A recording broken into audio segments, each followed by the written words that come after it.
Hi, my name is Stephen McGee and I'm the author of Curing Electromagnetic Hypersensitivity. And we're here to review the growth of these Dieffenbachia plants, and the three plants on the left were grown connected to grounding systems. And we're going to start with this plant because this is how a Dieffenbachia looks when you buy them.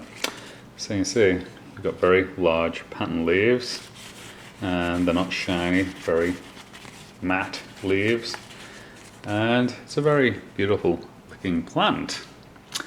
So this is our base of how the plant should grow.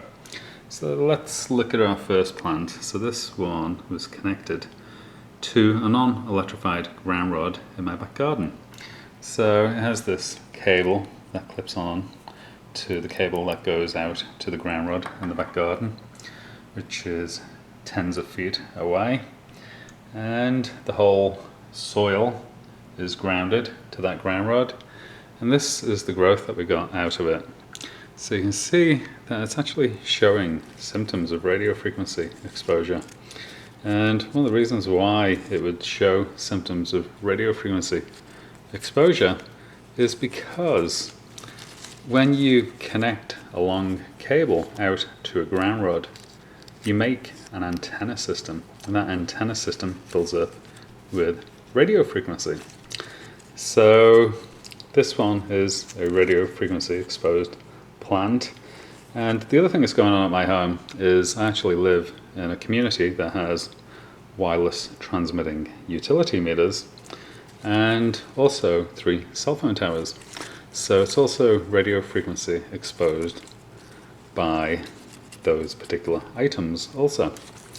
So that's our first non-electrified ground rod plant. So I have a second plant that is connected to the non-electrified ground rod. Again, has a little clip, connects onto the cable going out to the ground rod in the back garden. And this is how this one was growing. So this one actually exhibited a little bit better growth.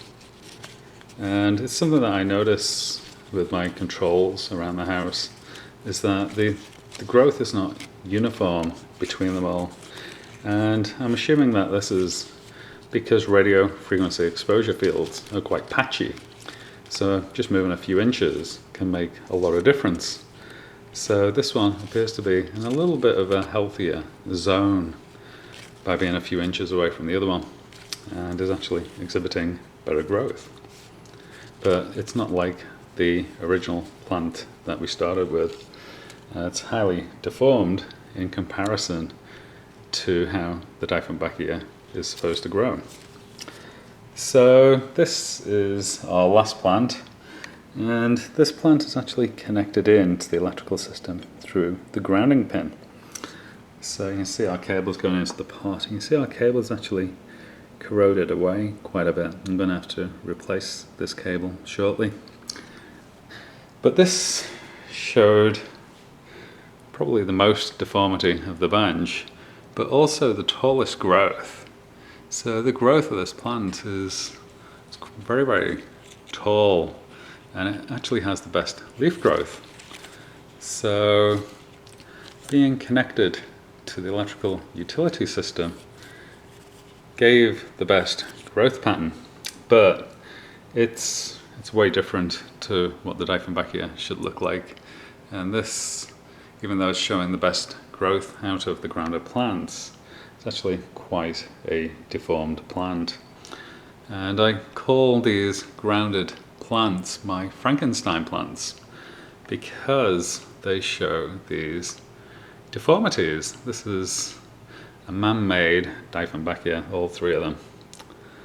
And this is one of the reasons why I have concerns about the earthing health technique. And the only way that I will do the earthing health technique today is by walking barefoot in areas that don't have wireless radiation and also don't have electrified ground, which is commonly called stray voltage.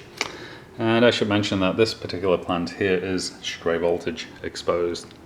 So there's stray voltage on my electrical system, which comprises of many frequencies in addition to the 60 Hertz.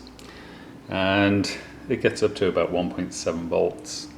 And I see peaks of over 85 volts on the grounding system during lightning season.